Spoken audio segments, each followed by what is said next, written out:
Hi everybody, I'm Mike. Welcome to Langer at the Mic, where today we're going to talk about what a possible Jeff Petry trade could look like. Petry's been in trade rumors ever since last season when he reportedly asked for one.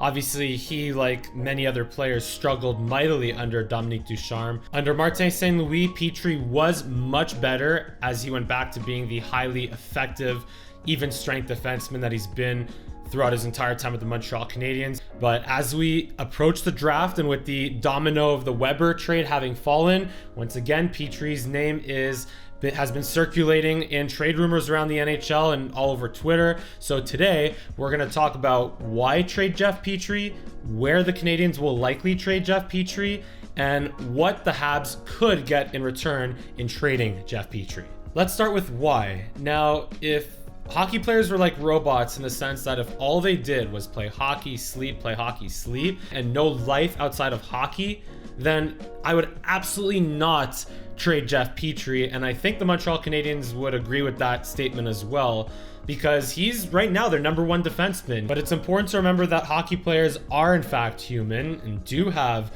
wives or partners and kids and family, and that could heavily influence where they end up playing. If a situation is not working out for a player and their family with the team that they're on, then it would strongly benefit them to either get traded, and that's pretty much where things have gone to with Jeff Petry right now. He and his wife Julie would ideally want to live in the US full-time with their kids, close to Michigan where they're both from. Trading Petry is also a move that other players will take notice to and possibly want to play in Montreal, because it will show that Kent Hughes and Jeff Gordon care about their players, not just for what they bring on the ice, but for also what they want and what's best for them off the ice. So now where will Jeff Petry likely end up? Pierre LeBrun reported a few days ago that about 5 to 6 teams are interested. Petry also has a no movement clause and a modified no trade clause in his contract, so before he goes anywhere, he would have to first waive his no movement clause and then submit a 15-team no trade list. So all this to say,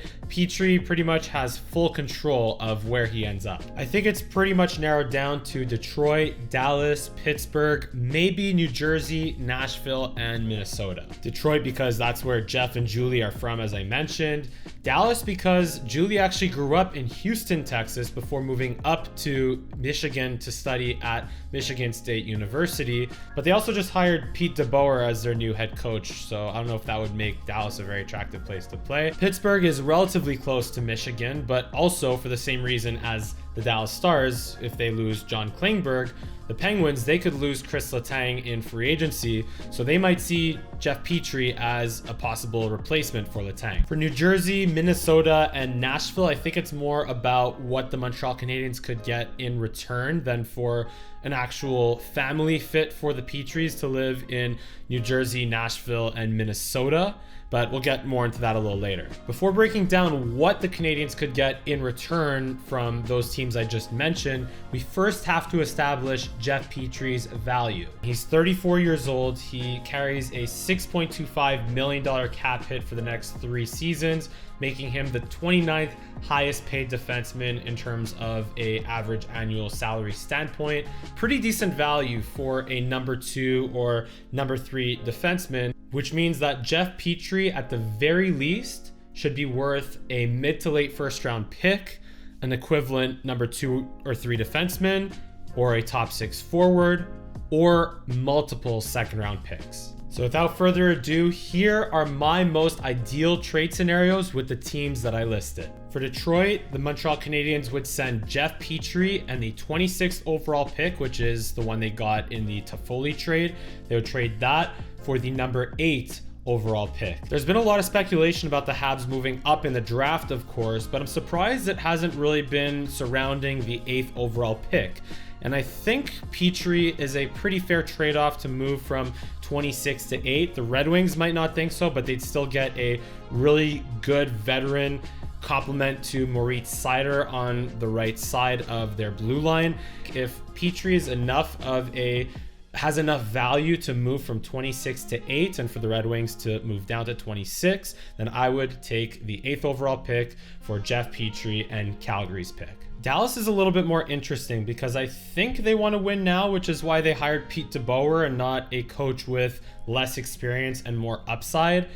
So I don't know if they'd be willing to move their veterans. The best I could come up with is the Montreal Canadiens would trade Petry to the Stars in exchange for the 18th overall pick in this upcoming draft. That one I can lock in. But here's where I got a little bit unsure. I'd say the Stars would have to add either a 3rd round pick, or I'd say ideally a prospect like Jacob Peterson. And I think like Jacob Peterson is one of their top prospects at 22 years old. He's a 6'1", 6'2", middle six or bottom six forward for now, could turn into a middle six forward. He played a bit of a role for them in the playoffs this past year. I think the Stars would be willing to throw him into that trade with the 1st round pick, given how in acquiring Jeff Petry, it could actually be beneficial for them to then lose John Klingberg, because Petry is similar type of defenseman to Klingberg. But if Klingberg signs a massive deal in free agency, Petry might end up having the lesser cap hit at $6.25 million if Klingberg signs for more. So again, the Canadiens, by giving the Stars Jeff Petry, would be doing them a favor, which is why I think the Stars would be willing to give up not only the 1st round pick at 18th overall in this coming draft, but also a guy like Jacob Peterson, who could turn into a really good middle six forward for the Canadiens in the future. For Pittsburgh, the Canadiens would trade Jeff Petry in exchange for their 1st round pick, 21st overall this year, and Samuel Poulin. Poulin was Pittsburgh's 21st overall selection in 2019, and he produced 37 points in 72 games as a 21-year-old in the AHL this past year. Those aren't staggering numbers, but he's still considered one of Pittsburgh's top prospects, and they might be willing to add him to a trade in addition with their 1st round pick for Petry if they are desperate to keep the Crosby-Malkin window open in a scenario where they keep Malkin in free agency, but like Dallas, end up losing Chris Letang in free agency. So Jeff Petry would be able to fill that void, which is why Pittsburgh might be willing to add Samuel Poulin in a trade package along with their 1st round pick in exchange for Jeff Petry. Plus, of course, Samuel Poulin is from Blainville, and that would give the Canadiens another opportunity to develop a Quebec-born player into a productive NHLer. So that's Detroit, Dallas, and Pittsburgh, some of the more optimal destinations for Jeff Petry from a family standpoint. Now let's get into some other destinations for Petry from a hockey standpoint. New Jersey already has 2 really good right shot defensemen in Damon Severson and Dougie Hamilton, but Damon Severson is an unrestricted free agent after this year, so they could find themselves in a situation similar to Dallas and Pittsburgh with Klingberg and Letang respectively if they do not wish to keep Damon Severson after this year, which is why they could welcome a trade for Jeff Petry. Given how New Jersey also has their top 2 centermen for the next decade in Nico Hischier and Jack Hughes, they could possibly be willing to move some of their wingers that are in their mid-20s. So I could actually think of 2 scenarios that could work for Jeff Petry getting sent to the Devils. The first one is the Canadiens would send Jeff Petry in exchange for Pavel Zacha and a 2nd round pick. Now, Pavel Zacha is a bit of an underachieving center, the Devils' 6th overall pick in 2015, but he did set a career high in points with 36 points in 70 games this year. And I think for him, a move to winger would be best for him long term, especially if he's playing with guys like Nick Suzuki and possibly Shane Wright in Montreal. Zacha's also a sizable player at 6'3", 210 pounds, which could make Josh Anderson even more expendable if the Canadiens acquire Zacha. He would also need a new contract since he's a restricted free agent this offseason.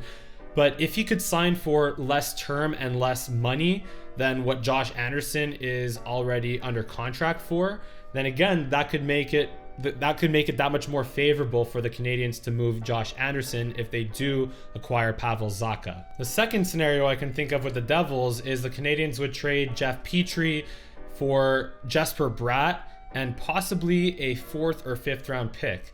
Now, Jesper Bratt was a 6th round pick by the Devils back in 2016, but he had a career year this year as well with 73 points in 76 games with the Devils.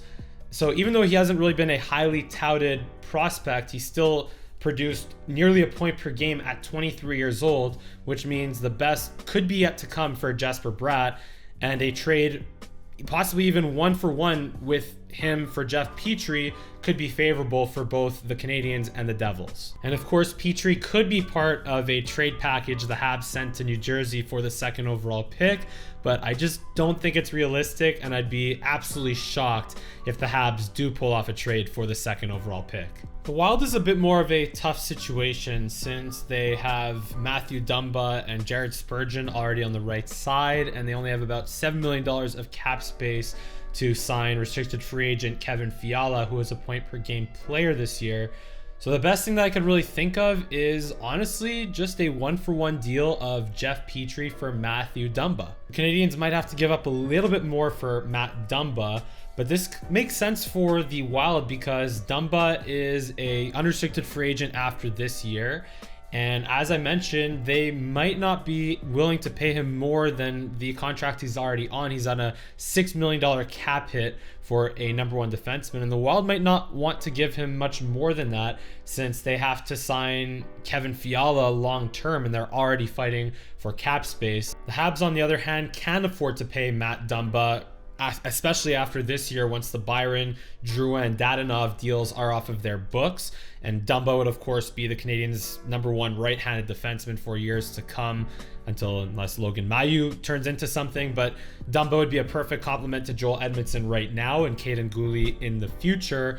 While Petry won't really fix the Wild's cap issues right now in terms of them trying to sign Fiala, but at least he'll be possibly a cheaper option than Dumba would be, since Petry has 3 more years left at a cap hit that could end up being less than what Matt Dumba will end up getting paid, which would allow them to keep their window to compete open in the short and intermediate term future, while also allowing them a little bit more flexibility to sign Kevin Fiala to a long-term contract extension. Plus, it would be ironic for Matt Dumba to become a Habs since he was taken by the Wild 4 picks after Alex Galchenyuk was picked by the Canadiens in the 2012 draft. Now, there are a ton of options with the Nashville Predators since they have a very interesting mix of young up-and-coming players and guys in their primes. And since they're not exactly in win-now contend mode, especially since they're in the same division as the Colorado Avalanche, but they're not quite in full-on rebuild mode.